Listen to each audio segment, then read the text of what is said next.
السلام علیکم دوستوں، آج ہم اس ویڈیو میں ایک خاص انگلش لفظ کا مطلب سمجھیں گے، ٹیوٹوریل۔ ٹیوٹوریل کا اردو میں مطلب ہے سبق یا رہنمائی۔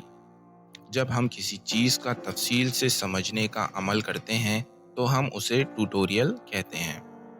مثال کے طور پر، اگر آپ نئے کمپیوٹر پروگرام کو استعمال کرنا چاہتے ہیں اور اس کی پوری معلومات لینا چاہتے ہیں تو آپ ایک کمپیوٹر ٹیوٹوریل دیکھ سکتے ہیں۔ اس ٹیوٹوریل میں آپ کو ہر چیز کے بارے میں واضح طور پر سمجھایا جائے گا۔ I watched a tutorial to learn how to cook pasta۔ میں نے پاستا پکانا سیکھنے کے لیے ایک رہنمائی دیکھی۔ تو دوستوں، امید ہے اب آپ کو ٹیوٹوریل کا مطلب سمجھ میں آ گیا ہوگا۔ ملتے ہیں نیکسٹ ویڈیو میں۔ شکریہ۔